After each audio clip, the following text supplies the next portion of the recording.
Bonsoir tout le monde, ici Monsieur Cacahuète et Désolé, mais j'ai pas compris ton histoire. bah pourquoi pas. Ce soir nous sommes dimanche 3 janvier 2021 et il est déjà 23h et 0 minutes. Pourquoi ça te Euh, fait rire? Bah parce que c'est con ce que je dis, mais est-ce que c'était important de préciser les 0 minutes? Je pense que oui, parce que c'est drôle. Mais bon, bref, ce soir donc le DVD c'est moi qui ai choisi, on a regardé avec The Glut cet été-là. Alors on voit donc c'est l'été, on voit de l'eau, tout ça, ça a l'air génial, c'est vrai que ça fait envie, surtout qu'on est au mois de janvier et ici il fait un petit peu frisqué. Mais bon, ça ne parle pas que de l'été. Alors de quoi parle ce film? Alors je vais vous lire le synopsis, mais avant, qu'est-ce qu'ils nous disent là? La nouvelle comédie du studio de Little Miss Sunshine et Juno. Cet été-là avec Steve Carell, Toni Collette, Alison Janney, Anna-Sophia Robb, Sam Rockwell, Maya Rudolph, Rob Corddry, non Corddry, Amanda Pitt. Amanda Pitt, ça me dit quelque chose, j'ai déjà vu quelque part. Je sais pas. Et Liam James. Alors, découvrez la nouvelle pépite du studio Fox Searchlight par les scénaristes de The Descendants qui réunissent Steve Carell et Toni Collette 7 ans après Little Miss Sunshine. Duncan est un garçon renfermé et mal dans sa peau, coincé entre sa mère Pam, son beau-père autoritaire Trent et sa fille Steph. L'été s'annonçait plutôt mal, mais lorsque Duncan fait la rencontre du directeur du parc de loisirs Owen, cette nouvelle amitié pleine de surprises et de spontanéité va peu à peu l'aider à s'ouvrir aux autres. Cet été-là, Duncan ne l'oubliera jamais.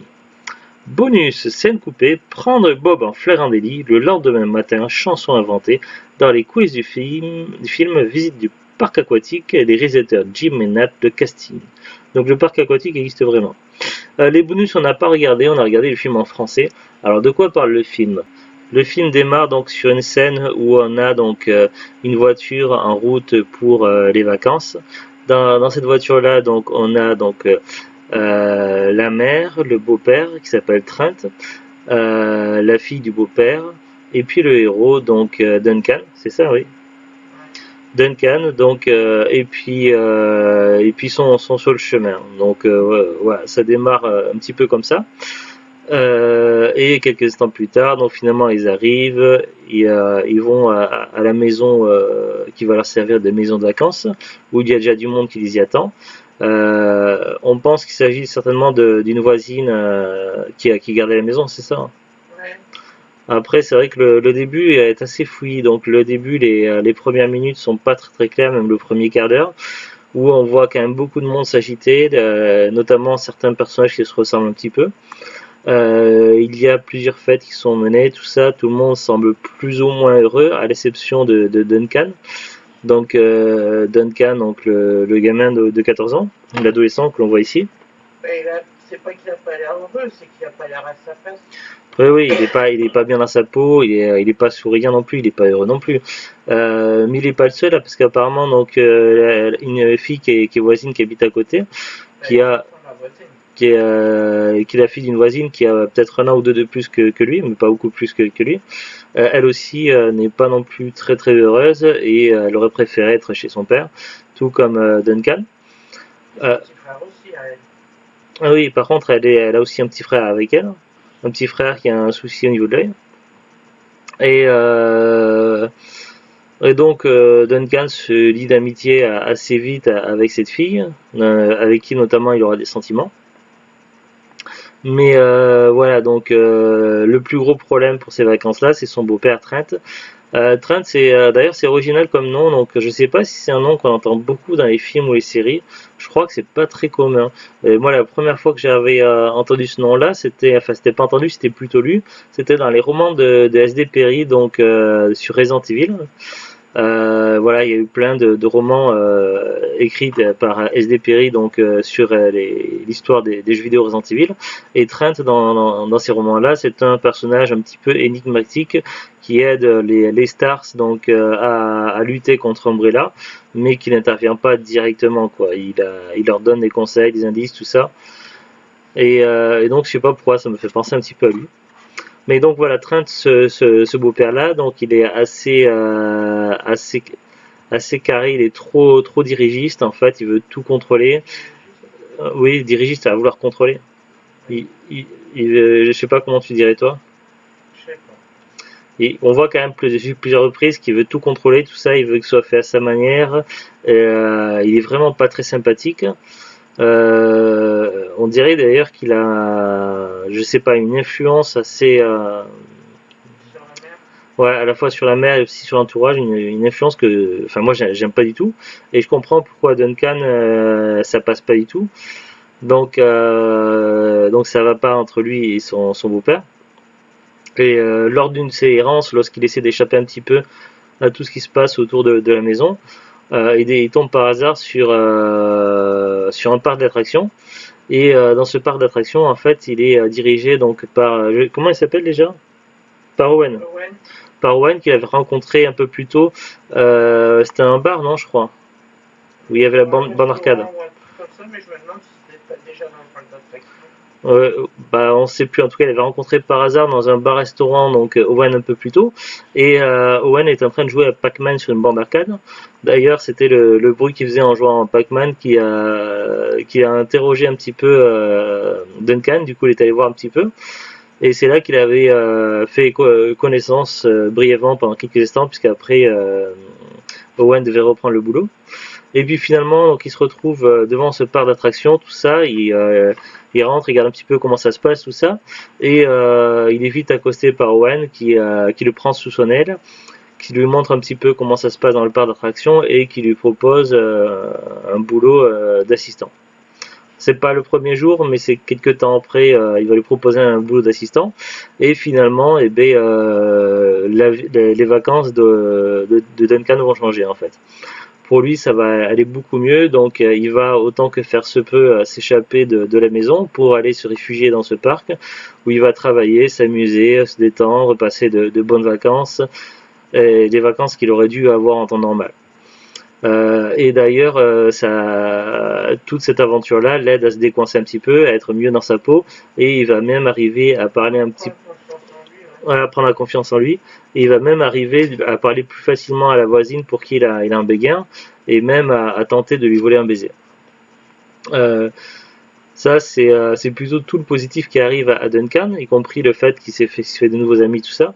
Le problème, c'est que alors que tout est en train de s'arranger pour Duncan, de l'autre côté, c'est le contraire du côté de la maison familiale pour les vacances. Tout dégénère en fait. La, la situation entre sa maman, entre Pam et Duncan va au plus mal. Donc avec le temps, ça va de moins en moins bien. En plus, Duncan, c'est le fils. oui, le fils Duncan. Oui, entre Trent, je veux dire. Qu'est-ce que j'ai C'est pour dit? ça que t'as un petit. Oui, non, enfin, voilà, quand Duncan il se retrouve à la maison, il constate en fait que à la maison ça va de mal en pis comment ça s'appelle la situation entre Trent, donc le beau-père, et sa mère Pam va au plus mal.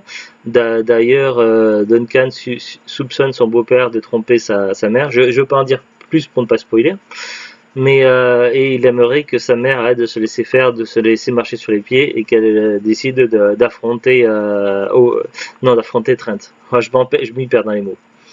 Seulement évidemment ça va pas être si simple que ça. De notre côté, les gens autour ne font rien pour aider tout ça. Et d'ailleurs, les gens de l'entourage de, de, de du beau-père de Trent ne sont pas forcément très fréquentables. Il est question quand même de pas mal de vulgarité, d'alcool, de drogue et autres choses. Donc c'est pas vraiment des fréquentations très inspirées quoi. Et donc du coup quand pour Duncan donc le gamin de 14 ans les choses s'améliorent d'un côté pour lui, d'un autre côté à la maison ça va de pire en pire et du coup ça fait un petit peu comme un contraste en fait. Et et du coup, le responsable du parc d'attraction, donc Owen, fait un peu office de mentor ou comment ça s'appelle? de figure paternelle. Bernard, mentor, oui. Il ressemble un petit peu au père idéal qu'aurait aimé avoir Duncan, et il est tout le contraire de Trent en fait. Owen est tout le contraire de Trent, il est décontracté, il se soucie des gens, il fait tout pour les aider, tout ça. Et il est quand même déconneur, il rigole beaucoup, tout ça, mais il est très ouvert d'esprit. Et à travers toutes ses notes d'humour et à toutes les petites blagues et tout ce qu'il raconte et toutes les petites farces, tout ça, en fait, c'est quelqu'un qui a un cœur gros comme ça. C'est ce qu'on découvre petit à petit. Et on découvre petit à petit en fait Owen qui est vraiment sous son caractère déconneur, et en fait c'est une personne qui est vraiment énorme. Et et voilà, donc en fait, du coup, Duncan, donc l'adolescent de 14 ans, est partagé entre deux mondes en fait. Le monde de sa mère et son beau-père qui se déchirent, et un monde vraiment avec des vacances vraiment pourries à la maison. Et d'un côté, il a Owen qui le prend sous son aile, qui s'occupe de lui. Et il y a toute l'équipe qui travaille avec Owen, tout ça, qui sont vraiment géniaux avec Duncan, et puis il y a son boulot au parc, tout ça, il y a ses amis, tout ça. D'un côté, il s'éclate, tout ça, c'est vraiment génial. Et donc forcément, à un moment donné, arrivera à la fin des vacances, il devra partir, et il devra dire au revoir à tout le monde, ainsi qu'à sa copine du moment. Et ça va être un moment assez difficile, et ça va être également à la fin du film un moment où sa mère devra donc Pam faire un choix entre se ranger du côté de son fils, ou de rester à côté de Trent, le beau-père.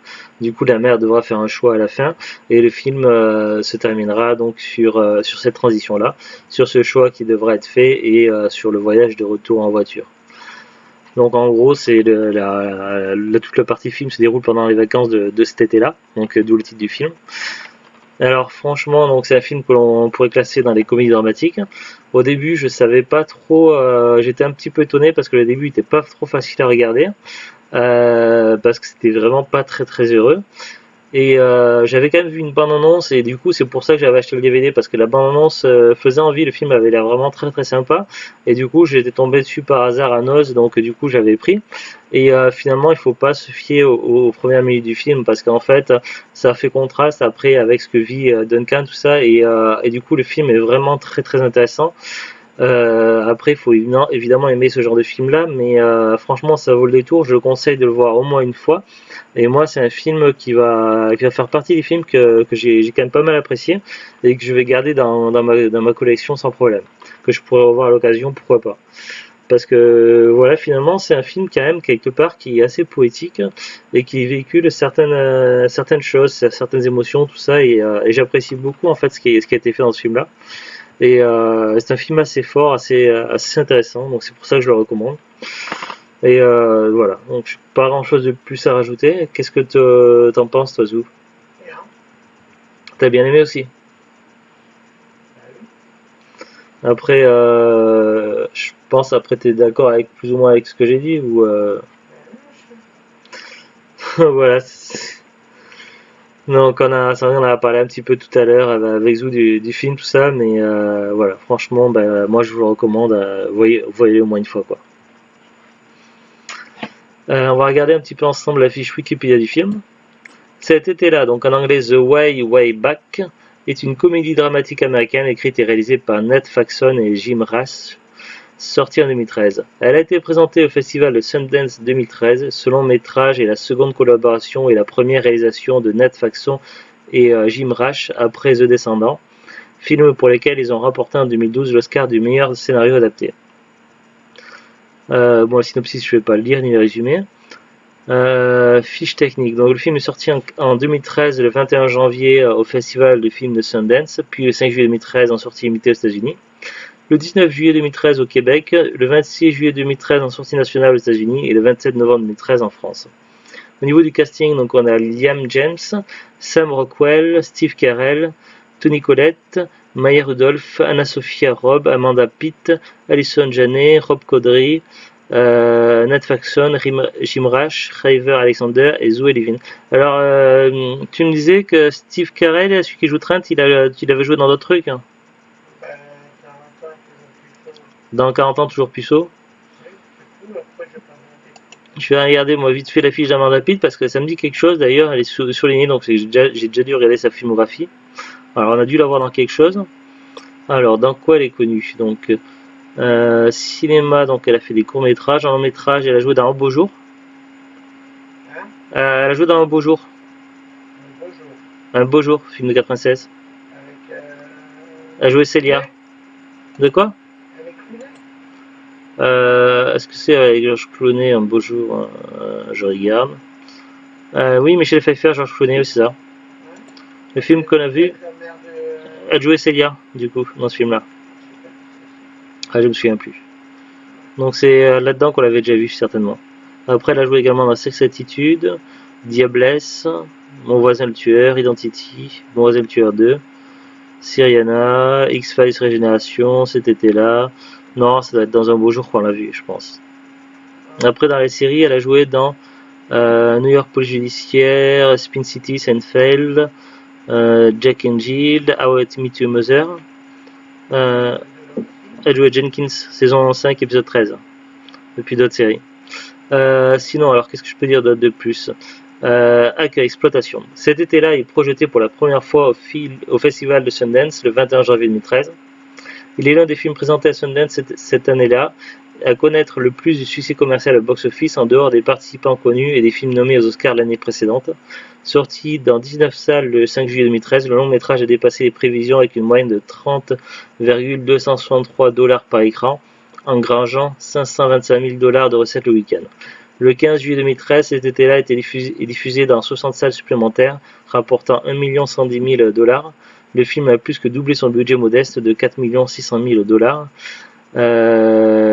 Est considéré comme succès au box-office.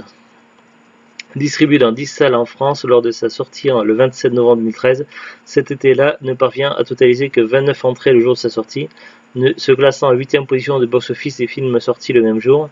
Le premier week-end, il enregistre 259 entrées pour la première semaine d'exploitation, 394 entrées. Ouais, mais peut-être qu'il a été mal présenté ou qu'il n'y a pas eu beaucoup de publicité en France. Souvent, on fait plus de publicité de promotion pour les films français qui sont parfois très très mauvais et pourtant qui font gagner beaucoup d'argent.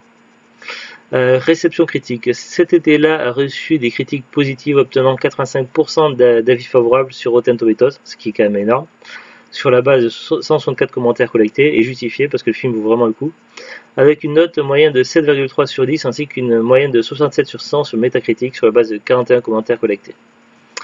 Il a eu des récompenses au Festival du film de Newport Beach 2013, prix du public du meilleur film, prix du public du meilleur film américain. Et après, il y a eu pas mal de nominations, donc Festival du film à Hambourg 2013, Los Angeles 2013, Sundance 2013, Sydney 2013, Washington DC 2013, etc. etc. Qu'est-ce que tu fais, Neige? Alors le DVD, donc nous, c'était un DVD donc acheté à Noël, donc probablement pour 1 euro. Sur Amazon, donc il n'est plus expédié et vendu par Amazon, donc ça va être par vendeur pro ou particulier. Il faut compter minimum 3,18 € vendu par BDV d'Impact, je sais pas quoi. De quoi? Non. Il faut rajouter 2,79 € frais de port. Sur Rakuten, on peut avoir le DVD moins cher. DVD 9 sous blister à 90 centimes. Vendu par DAP Pevril 77. Il faut compter quand même 2,19 € frais de port, ce qui fait quand même le DVD à moins de 5 €, donc je ne sais plus à combien, mais moins de 5 €, 9 sous blister, donc ça vaut le coup. C'était plutôt un prix sympa. Après, j'ai pas regardé sur les autres sites, mais vous aurez peut-être des meilleurs prix à voir, donc sur Vinted, Le Bon Coin, eBay, Fnac, j'ai pas vérifié. Après, c'est un DVD pas très courant, donc je sais pas si vous allez le trouver en hypermarché ou pas. D'ailleurs, je l'ai jamais vu non plus ni à cash ni en brocante. Donc, je connais pas du tout sa cote de rareté, mais en tout cas sur internet, on peut le trouver encore à pas trop cher. Voilà, voilà. Allez, sur ce, donc on vous dit à très bientôt et au revoir. Au revoir.